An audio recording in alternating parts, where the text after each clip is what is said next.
Ooh, we came to France 12 years ago, November 2011. Probably the wrong time of year because it was very cold. It came about because I went on holiday with my soon-to-be husband and we came to France, sat in Port Grimaud in the south of France and thought, yeah, we would like to live in France. So it took about 2.5, 3 years to find a place after many searches on the internet, and we were looking in a different area, but we ended up here because it seemed the perfect place. Airport nearby, so for friends and family travelling, not too far from the sea and in the centre of France, so, and love the countryside. Perfect place and the perfect set of buildings we found, ready to do the dream.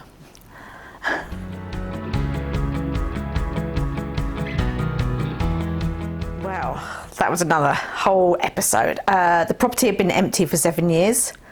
There was no glass in the windows. There was no evidence of a toilet or a bathroom. No kitchen. It was a complete shell. I don't think anybody had been upstairs for 20 years, we reckon. And there was attached barns that looked right for developing as well. So it was a renovation project from the get-go. We lived in a caravan for 9 months with 3 dogs. And yeah, we just kind of delved in and committed to renovating for at least 2 years so we could have a livable place. Originally, and what followed was to have a Chambre D'Hote, a B&B. That's what we were looking for, a group of buildings that we could develop into a B&B, plus land that we could have animals with. The dream was also to have alpacas. We didn't have any at the time, we didn't come over with any. We just came over with 2 dogs at the time, and then we acquired another dog while we were here in the first 6 months. So originally, yes, it was definitely going to be a B&B and have animals as a bit of an attraction and add on to the B&B.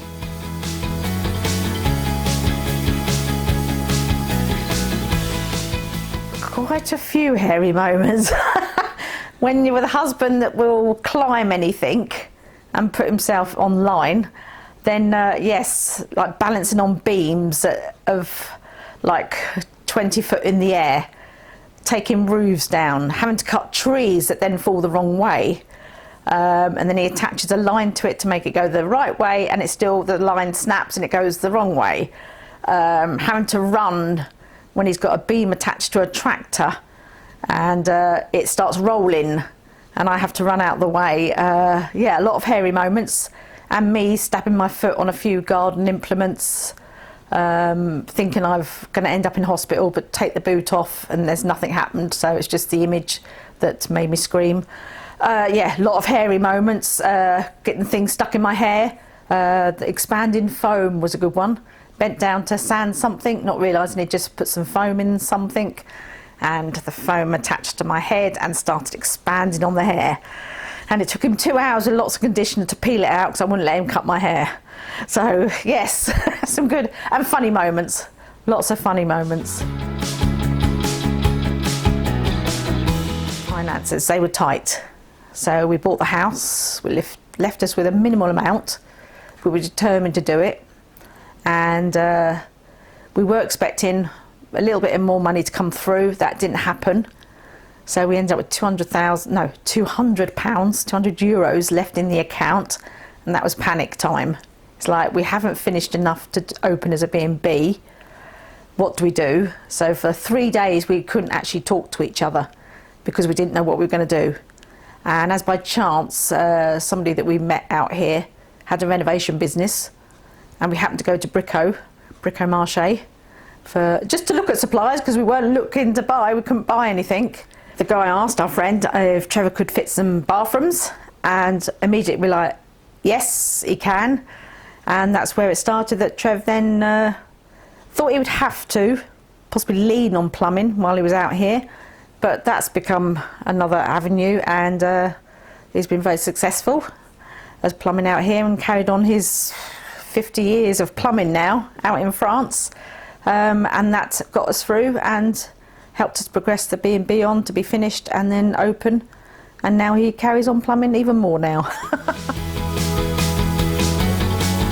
The Chambre D'Hote originally opened as 3 bedrooms. So we had 2 double rooms and a family bedroom. Then we developed a barn next door, and that gave us a separate dining area, lounge area, and another family bedroom. We realised the market was within the families, so we were great for one-night stops for families travelling from Spain, Belgium, Holland, literally coming here. Then we realised, let's just, I don't know, take a step back. I think COVID happened, we took a step back a bit. So we closed down for 2.5 years during COVID, but then we opened up, and what we did, we opened up as a family bedroom and kept the Chambre D'Hote separate from the main house, which was really workable and was very, very popular with the families because they felt they had their own space. So we became quite a stop-off point for a lot of families and returning families, even returning from holidays, but also returning the next year. And then we acquired and we built another bedroom in another barn, and that became another double room, a very large double room, and that became very popular.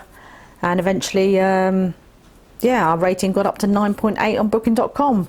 Very pleased. Yeah, met a lot of good people along the way and have remained friends and have loved it. Ooh. Well, that started when I first came out here. I joined a small painting group. We kept meeting in the gallery down the road, and that was lovely. And I started with the acrylics that I thought, yeah, I like acrylics.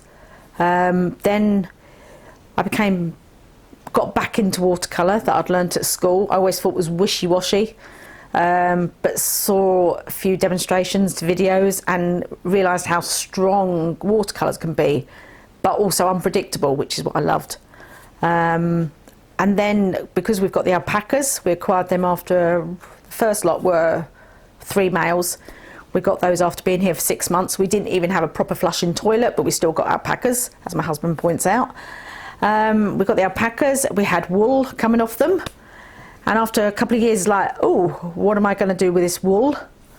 So I was looking around, looking on ideas, and I did start to learn, well, I did learn to spin. So I can process the wool. I've got different carding machines, spinning machines that I can spin with. But I wanted to do something a bit more creative because I can't knit.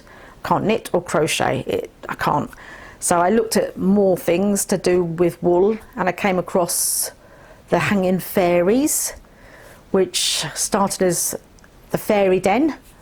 I just loved how the fairies were. But then, funny enough, a guest in the B&B was here doing an exhibition, local exhibition, and she was a wet felting artist. And she noticed that I'd done some paintings, because I had some paintings in the wall, on the walls in the B&B.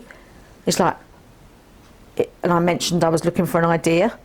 She says, if you can paint, I think you could do some wool. So we actually spent an afternoon in my workshop together, and her husband videoed it for their website and showed me how to wet felt. So I had a one-on-one with her wet felting, which was amazing, and I was hooked, totally hooked. And then realised the art of needle felting, because you have to do a little bit of needle felting in the fairies, and realised I could create pictures by sitting and just needle felting. So the two came together, the wet felting, the needle felting. Not sure which I like most, but also still creating with wool and colours. I love the colours.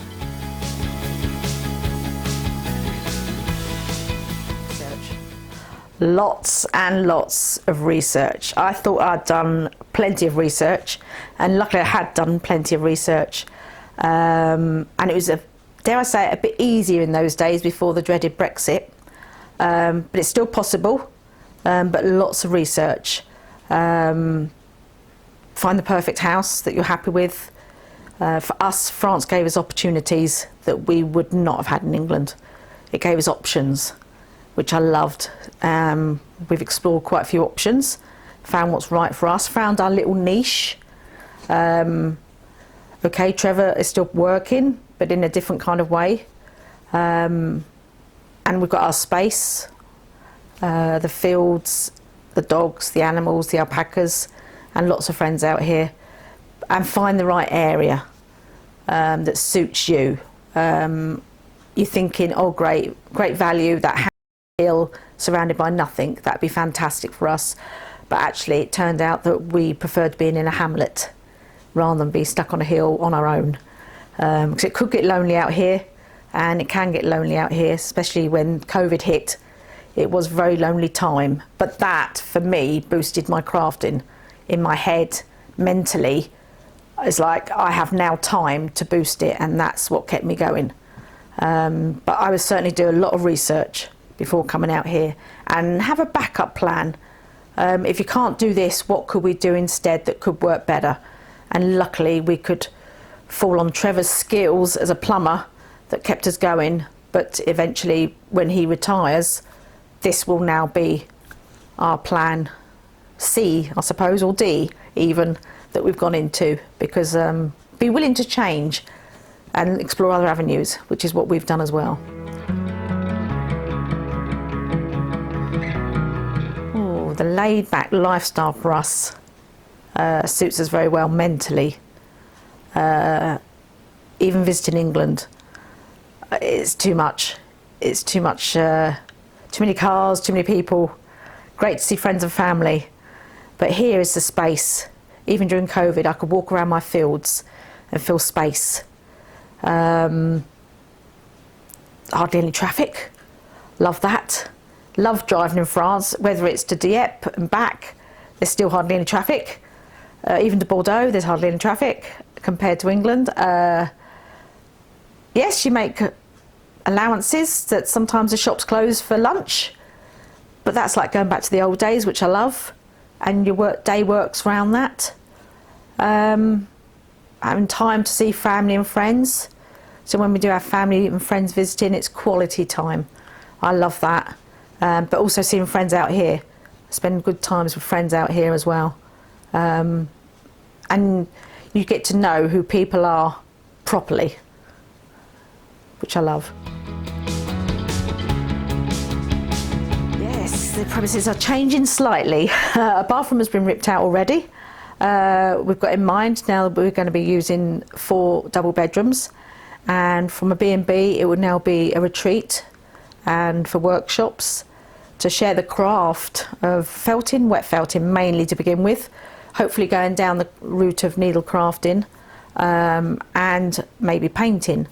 I feel painting's a bit more personal, so I don't feel comfortable at the moment with teaching painting. People have asked me to, but I prefer to demonstrate the technique of wet felting and see what people create, because every piece is unique and nobody knows what's going to come out. So I do like the craft of the wet felting side of things to demonstrate. So that's the idea here. Build up my shop, try and sell and share the craft of felting, but also share the experience in France, the local countryside, what we've done here, what we've achieved here, which to me I feel we've achieved a lot, and our friends say we have, but sometimes you have to pinch yourself to know that you've actually done it, and we did do it, and we're going forward with it.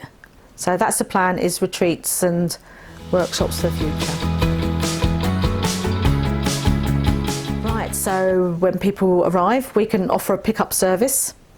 So from a local train station, Limoges we have, or Le Souterrain, but there is an airport at Limoges we can pick people up from. So once you arrive here, you can basically drop your bags in your double bedroom, slightly still French inspired rooms, decor wise. You can drop your bags, enjoy a nice meal out on the terrace. Luckily we get some good summers here. The weather can be hot, but that's fine. Just to relax, be with people that share the kind of same ideals. So even just learning, if you've never done it before, it's still a step-by-step course. If you've done it before, you're still with like-minded people, and just share the week of being with people that hopefully you can have a laugh with, have a good old chat with. Even if you want to sit somewhere comfortable to read a book, we've got loads of nooks and crannies surrounding the area, different terraces outside. Even if you want to do a bit of painting while you're here, I have the supplies. So a workshop and a studio. So everything to do with crafting is basically here. There's lots of things that I've bought. Husband looks at and says, why? It's like, it will come in handy one day. There's a stock of everything here. So yeah, I just hope to share a comfortable experience and a welcoming experience and a knowledgeable experience with people when they arrive here.